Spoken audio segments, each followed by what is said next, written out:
Sobat Arsip, sebagai instansi pengelola keuangan dan aset, BPKAD tentu memiliki volume arsip yang sangat besar. Lalu, bagaimana pengelolaannya?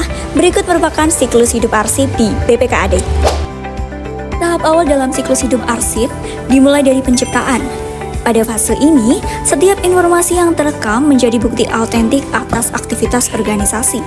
Proses ini terlihat ketika dokumen dari SKPD, seperti dokumen pelaksanaan anggaran atau DPA, diserahkan ke BPKAD sebagai arsip eksternal.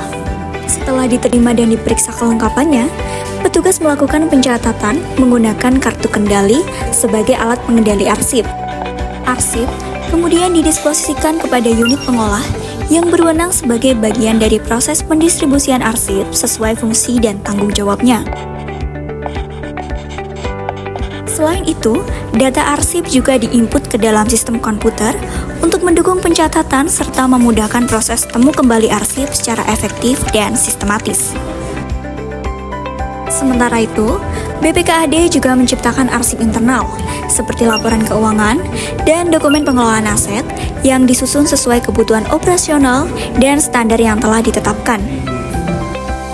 Dengan demikian, baik arsip eksternal maupun arsip internal menjadi titik awal dari pengelolaan arsip yang berkelanjutan.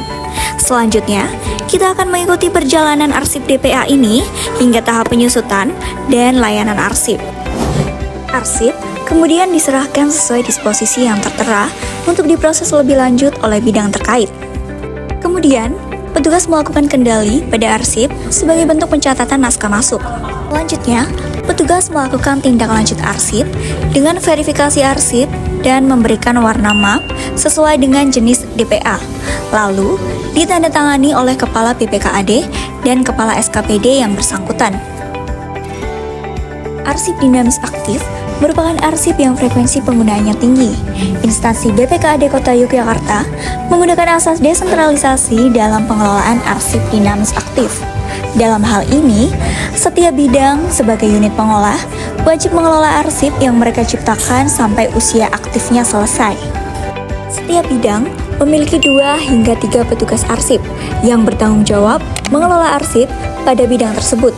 Biasanya, setelah dokumen selesai diproses dan menjadi arsip, maka pegawai menyerahkan arsip tersebut ke petugas untuk diberkaskan dan disimpan menggunakan sarana dan prasarana yang tersedia. Proses pemberkasan arsip diawali dengan memeriksa kelengkapan. Kemudian, petugas mengidentifikasi kode klasifikasi, klasifikasi keamanan, dan jadwal retensi. Setelah itu, petugas dapat membuat daftar menggunakan Google Spreadsheet dan menomori arsip. Arsip yang telah didaftar dan diberi nomor kemudian disimpan pada filing kabinet sesuai dengan laci dan folder tempat arsip sejenisnya berada. Untuk menjaga kelembapan, maka setiap laci dapat dilengkapi dengan silika gel. Selain disimpan secara fisik, terdapat sejumlah arsip yang perlu diduplikasi dan disimpan secara elektronik. Pemeliharaan arsip semacam ini dilakukan melalui proses alih media. Biasanya, arsip yang dialih mediakan di BPKAD Kota Yogyakarta adalah arsip dengan nasib akhir permanen. Adapun arsip yang telah habis masa aktifnya atau sudah jarang digunakan lagi, maka perlu dipindahkan ke unit kearsipan dan disimpan di record center.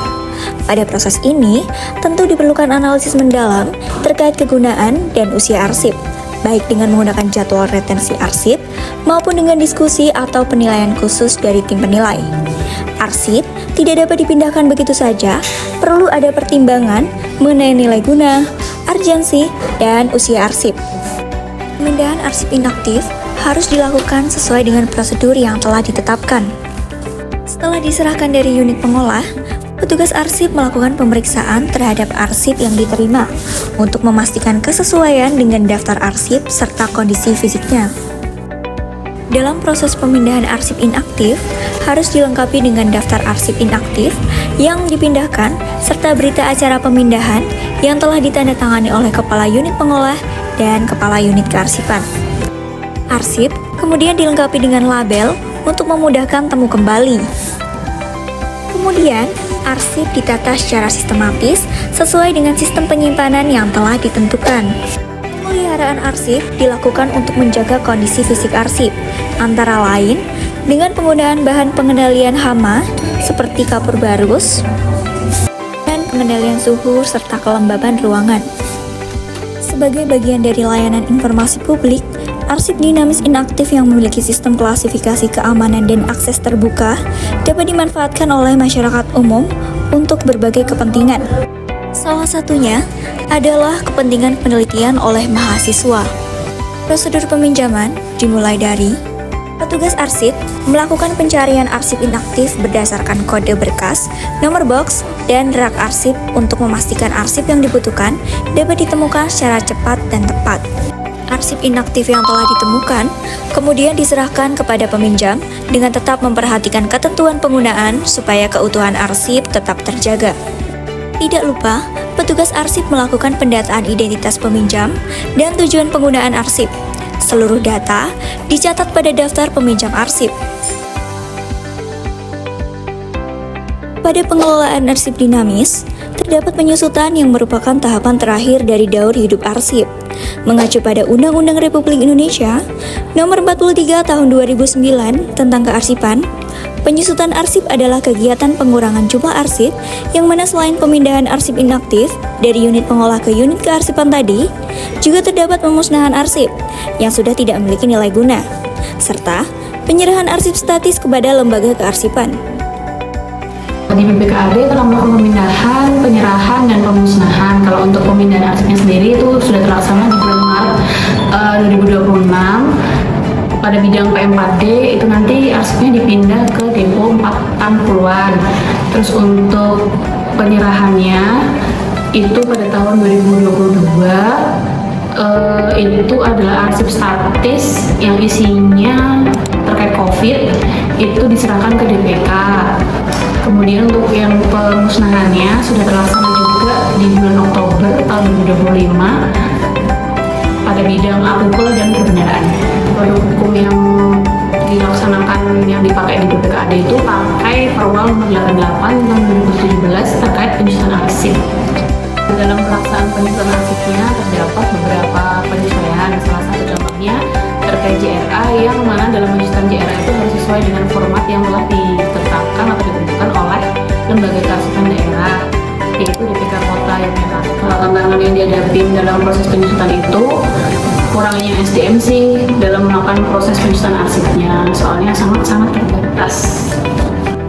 Dampak nyata yang dirasakan setelah melakukan penyusunan arsip itu arsipnya jadi lebih tertata, mudah ditemukan kembali, arsipnya tidak menumpuk, terus tempatnya juga jadi lebih bersih, terorganisir gitu sih secara keseluruhannya. Harapannya terkait penyusunan arsip itu semoga BPKAD dapat meningkatkan konsistensi dan kepatuhan terhadap regulasi dalam pengelolaan arsip. Pengelolaan arsip di BPKAD Kota Yogyakarta dilakukan secara terintegrasi melalui siklus hidup yang sistematis, mulai dari penciptaan sesuai tata naskah dinas yang ada, penggunaan dan pemeliharaan dengan berpedoman pada klasifikasi keamanan dan akses informasi, hingga tahap penyusutan yang meliputi pemindahan, penyerahan, serta pemusnahan secara prosedural. Rangkaian pengelolaan ini memastikan arsip tetap menjadi aset informasi yang akuntabel, efisien, dan terlindungi sesuai regulasi.